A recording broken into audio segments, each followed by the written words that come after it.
நம்ம அடுத்ததான் எங்கே போகலாம் அப்படின்னா, இன்னைக்கு முக்கியமாக நமக்கு ஒரு பேச்சாளர் வந்திருக்காரு. அவர் வந்து மோட்டிவேஷன் மட்டும் இல்லாமல் தமிழில் வந்து ரொம்ப முதன்மையான ஒருத்தர். அவர் பேச ஆரம்பித்தா அப்படின்னா அந்த இடமே களை கட்டும், அந்த மாதிரி ஒருத்தர். இவர் வந்து தமிழக அரசோட தமிழ் செம்மல் விருது பெற்றிருக்காரு. அது மட்டும் இல்லாமல் இவர் வந்து முத்தமிழ் கலைமன்றத்தோட தலைவராகவும் இருக்கார். இவருக்கு வந்து நாளைக்கு வந்து இலக்கிய வாழ்வில் பொன்விழா அவர் வந்து காண போகிறாரு நாளைக்கு. இவர் பேசினா உங்களுக்கு ஒரு வாழ்க்கையில் ஒரு முக்கியமாக நீங்கள் நாளைக்கு என்ன பண்ணலாம் அப்படின்னு யோசிக்க வைப்பார் அப்படின்னு நான் நினைக்கிறேன். ஸோ அவர் நான் கூப்பிடலாம். பேராசிரியர் பா. லாசர் அவர்களை அன்புடன் நினைக்கிறேன். எங்கள் வாழ்வும் எங்கள் வளமும் மங்கா தமிழென்று சங்கே முழங்கு. இவ்விழாவிலே கதாநாயகனாக விளங்குகின்ற திரு ஆகாஷ் அவர்களை பாராட்டி முதலாக நான் அவருக்கு பொன்னாடை அணிவிக்கின்றேன்.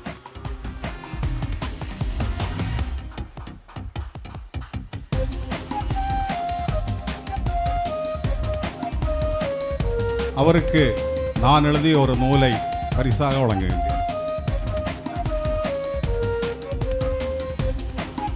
பாலாசர் அவர்களை பெருமைப்படுத்தும் விதமாக இப்பொழுது நம்முடைய டைரக்டர் ஏகே அவர்கள் அவர்களுக்கு பொன்னாடை போட்டுவார்.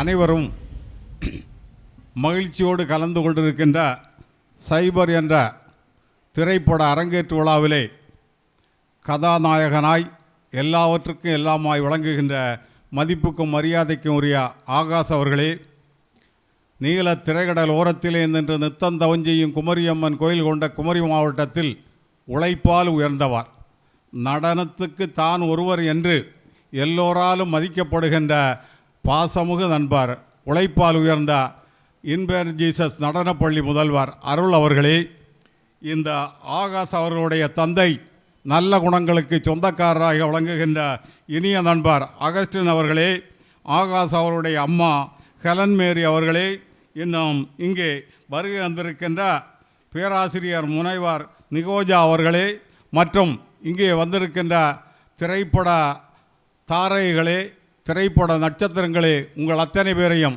மந்தமாரதம் சண்டமாரதம் என முழங்குகின்ற மாலை பொழுதிலே தலையாலே வணங்குகின்றேன், தமிழாலே ஆராதிக்கின்றேன். முதலாக வணக்கம். உங்களை எல்லாம் பார்க்கின்ற நேரத்தில் எனக்கு ரொம்ப மகிழ்ச்சி. இந்த மண் தொல்காப்பியர் பிறந்த மண். தன் தமிழ் வழங்குகின்ற தமிழகத்திலே வழங்குகின்ற தமிழ் மொழியினுடைய முதல் நூலாகிய தொல்காப்பியத்தை தந்த தொல்காப்பியர் இந்த மண்ணிலே பிறந்தார். நம்முடைய கன்னியாகுமரி மாவட்டத்தில் மிக புகழ்பெற்ற திரைப்பட நடிகர்கள் பொதுவாக இல்லை. ஒரு காலத்திலே இருந்தார்கள். யார்? எம்ஜிஆர் போன்றவர்களுக்கெல்லாம் ஆசானாக விளங்கிய கலைவாணர் NS கிருஷ்ணன் இருந்தார். நாடக கலையிலே கொடிகட்டி பறந்த ஔவை சண்முகம் இருந்தார். ஔவை சண்முகம் ஆண் ஔவையாராக நடித்தார். நடிப்பதற்காக தன்னுடைய முன்பக்கத்துள்ள 3 பல்களை பிடுங்கினார். அவர் குனிந்து நடித்ததனால அவர் குனிந்தே வாழ்ந்தார். ஆனால் சமுதாயத்தில், இலக்கியத்தில், திரைப்படத்துறையில், நாடக கலைஞர் தலை நிமிர்ந்து வாழ்ந்தார். எல்லோரையும் வாழ வைத்தார். மற்றபடி சில நடிகர்கள் தான் நம்முடைய மாவட்டத்திலே உண்டு, பொதுவாக ரொம்ப குறைவு. அப்படி திரைப்பட உலகில் குமரி மாவட்டம் பின்தங்கி இருக்கின்ற இந்த காலத்தில், இன்னும் சொல்ல போனால் கன்னியாகுமரி மாவட்டம்தான் இன்று வசதியானவர்கள் வாழ்கின்ற மாவட்டம். அதாவது சராசரியாக ஒரு ஆண்டுக்கு 84,000 ரூபாய் வருமானம் உண்டு. அதற்கு அடுத்து வரக்கூடிய திருப்பூர் 72,000 தான். வசதியானவர்கள் வாழ்கிறார்கள், கல்வியிலே சிறந்தவர்கள் வாழ்கிறார்கள், பெண் பிள்ளைகளை இளவரசிகளைப் போல வாழ வைக்கிறார்கள். ஆனால் திரைப்பட உலகத்தில் கதாநாயகர்களும் குறைவு, கதாநாயகிகள் இல்லவே இல்லை என்று சொல்லக்கூடிய நேரத்தில் நம்முடைய பாசமுகு தம்பி ஆகாஷ் அவர்கள் ஒரு திரைப்பட கதாநாயகனா மட்டுமல்ல, திரைப்படத்தினுடைய கதை வசனம் எழுதி இயக்குனராக நம்முடைய காப்புக்காடு மண்ணைச் சேர்ந்த ஒருவர் வந்திருக்கிறார் என்று சொன்னால் உள்ளபடியே பாராட்டுகிறேன், வாழ்த்துகிறேன். கடவுள் உங்களை ஆசீர்வதிப்பார். நீங்கள் பிற்காலத்திலே ஆகாஷ் வாழ்கின்ற காப்புக்காட்டைச் சேர்ந்தவர்கள் நாங்கள் என்று சொல்லக்கூடிய அளவில் நீங்கள் பெயரும் புகழும் பெற வேண்டும் என்று இறைவன் உங்களை வாழ்த்துவார். நாங்களும் உங்களை வாழ்த்துகிறோம். வாழ்த்துகின்ற முகத்தை எல்லாரும் ஒரு தடவை நல்லா கைதட்டுங்க பார்க்கலாம். நல்ல கைதட்டுங்க. அவர் பிற்காலத்திலே மிகச்சிறந்த இயக்குனராக, மிகச்சிறந்த கதாநாயகனாக, மிகச்சிறந்த கதை வசனம் எழுதுகின்ற ஆசிரியராக திகழ்கிறார். இன்னும் சொல்ல போனால், நான் வந்த நேரத்திலே சொன்னார்கள், சிகரம் என்ற அமைப்பிலே இருந்து அவருக்கு இயக்குனர் திலகம் பாக்கியராஜ் அவர்கள் விருது வழங்குகிறார். பாக்கியராஜ் அவர்கள் கொடிகட்டி பிறந்த நேரத்திலே ஆகாஷ் அவர்கள் திரைப்படத்துறையிலே புகுந்திருந்தால் புகழ்பெற்ற கதாநாயகனாக மாறியிருப்பார் என்பதில் சந்தேகமே கிடையாது. ஆனால் காலம் கடந்து விடவில்லை. இன்னும் உங்களுக்கு எதிர்காலம் இருக்கிறது. ஏனென்றால் நீங்கள் ஒரு இளைஞன். இளமை பருவத்திலே நீங்கள் உங்களுக்கு எந்த துறை விருப்பம் உண்டோ அந்த துறையாகிய திரைப்பட துறையிலே நீங்கள் புகுந்திருக்கிறீர்கள். உங்களுக்கு மிகப்பெரிய ஆதரவு யார் என்றால் உங்களுடைய தந்தை அகஸ்டின் அவர்கள். ஆகாஷ் அவர்களே, நீங்கள் அகஸ்டின் அவர்களுக்கு மகனாக பிறந்திருக்கிறீர்கள் என்றால் அது கடவுள் உங்களுக்கு கொடுத்த ஒரு வரம் என்றே சொல்ல வேண்டாம். ஏனென்று சொன்னால், எந்த தந்தையுமே தன்னுடைய மகனை சினிமா உலகுக்கு போ என்று சொல்லவே மாட்டார். அப்படி சினிமா உலகுக்கு போ என்று சொன்ன தந்தை, ஆதரவு அளித்த தந்தை, உங்களுக்கு ஆக்கவும் ஊக்கவும் தந்த தந்தை அகஸ்டின் அவர்கள் இருக்கிறார் என்றால் நீங்கள் பேறு பெற்றவர் என்று தான் சொல்ல முடியும். உங்கள் அம்மா ஹெலன் மேரி அவர்களை பற்றியும் ஒரு வார்த்தை சொல்லாமல் இருக்க என்ன முடியாது. அவர்கள் மிகச்சிறந்த கடவுள் பக்தி உடையவர், இறைப்பணியிலே ஈடுபட்டவர். உங்களை ஆதரிக்கிறார் என்றால் உங்களுக்கு ஒரு வாய்ப்பு. இன்னும் சொல்ல போனால், மரிய சூசை அடிகளார் உங்களுக்கு பல வகையிலே துணை புரிகிறார். ஆனால் திரைப்பட உலகம் என்பது பட்டு மத்தை அல்ல. அது கல்லும் முள்ளும் நிறைந்த ஒரு கரடு முரடான பாதை. எந்த நடிகரை எடுத்து பார்த்தாலும் சரி, எந்த நடிகையை எடுத்து பார்த்தாலும் சரி, வந்தார்கள், நடித்தார்கள், புகழ் பெற்றார்கள் என்று சொல்லவே முடியாது. சிங்க தமிழ் மரவன், மங்க தமிழ் கலைஞன், சங்க தமிழ் முழங்க, சங்க தேர்லேறி முழங்கினானே சிம்மக்குரலவன் சிவாஜி கணேசன். அந்த சிவாஜி கணேசன் முதலாக பராசக்தி என்ற படத்திலே நடித்தார். பாதி அளவு படம் தயாரிக்கப்பட்டது.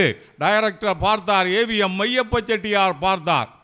போதாது, இவன் வேண்டாம், இவன் மீன் குஞ்சு வாயை திறப்பது போல் திறந்து திறந்து பேசுகிறான். சிவாஜி கணேசனுக்கு நிகராக வசனம் பேசிய ஒரு நடிகர் இந்த உலகத்திலே கிடையாது.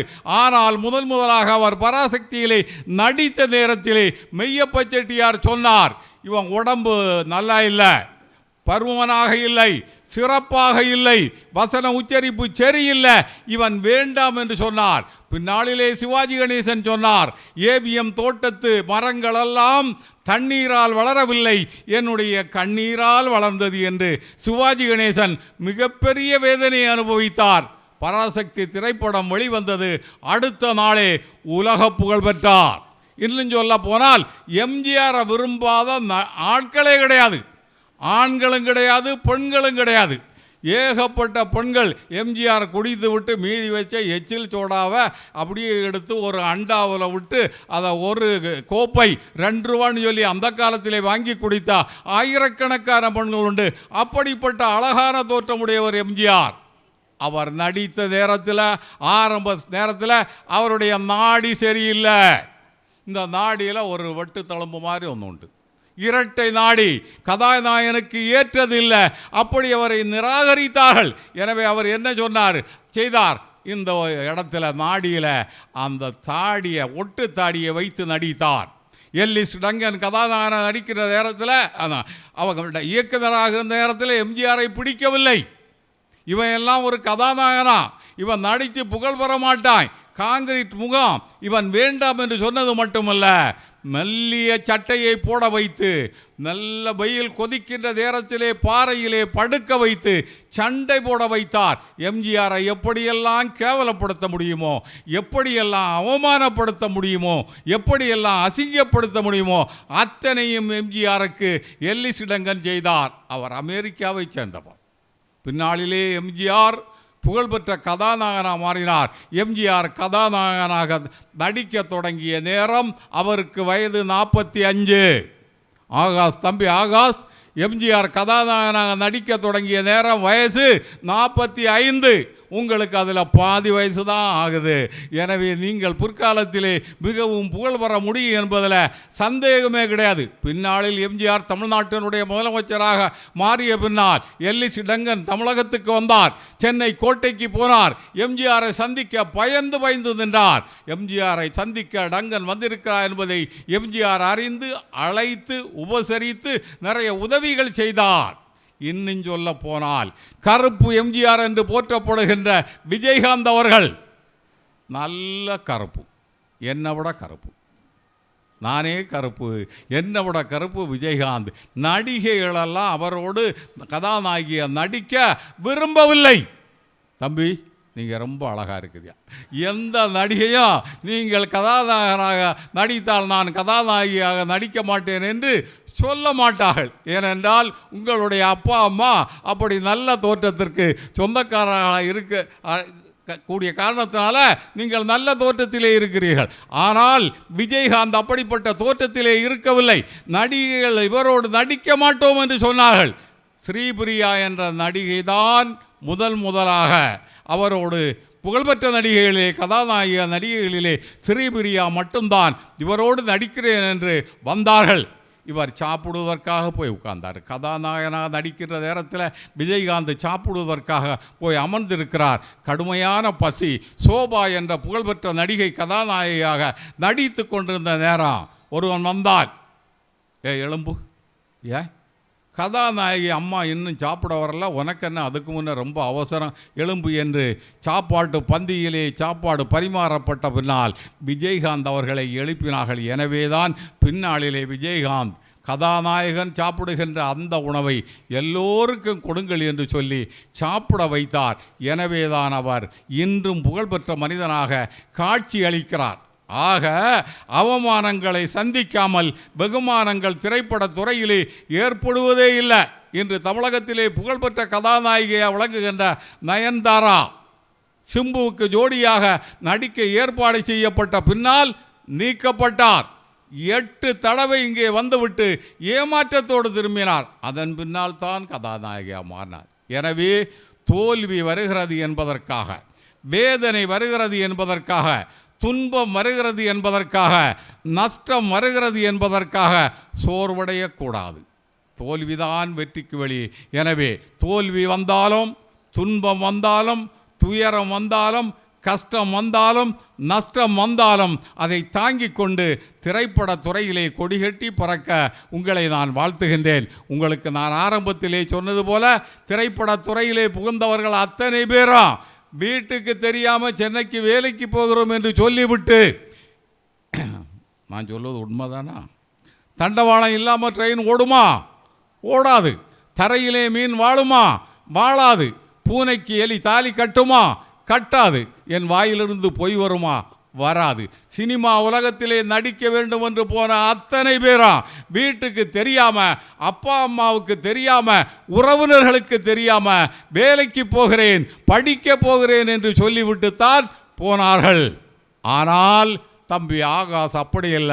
உங்களுடைய பெற்றோர் நல்லவர்களாக வல்லவர்களாக இருக்கின்ற காரணத்தினாலே, கலை மீது மிகுந்த ஆர்வம் உடையவர்களாக இருக்கின்ற காரணத்தினாலே நீங்கள் ஒரு பிறவி கலைஞர். எனவே உங்களுக்கு எதிர்காலம், வளமான எதிர்காலம் இருக்கிறது என்பதில் சந்தேகமே இல்லை. நீங்கள் முயற்சி செய்யுங்கள். நான் நீங்கள் நடித்த இந்த திரைப்படத்தை பார்த்தேன். எனக்கு தெரிந்ததெல்லாம் ஆகாஷ், அகஸ்டின் அவர்களுடைய மகன், ஹெலன் மேரியினுடைய மகன், ஒரு சின்ன பையன், வாலிபன் என்று கூட நான் எண்ணவில்லை.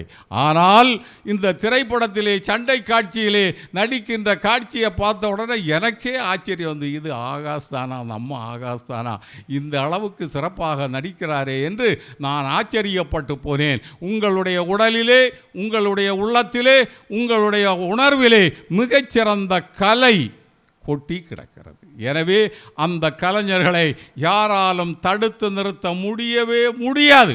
எந்த எதிர்ப்புகள் வந்தாலும், எந்த சோதனை வந்தாலும் கலைஞர்கள் இலங்கி பிரகாசிக்க செய்வார்கள் என்பதில் சந்தேகம் கிடையாது. எனவே நீங்கள் பிற்காலத்திலே மிகப்பெரிய ஒரு கலைஞராக மாறுவீர்கள்.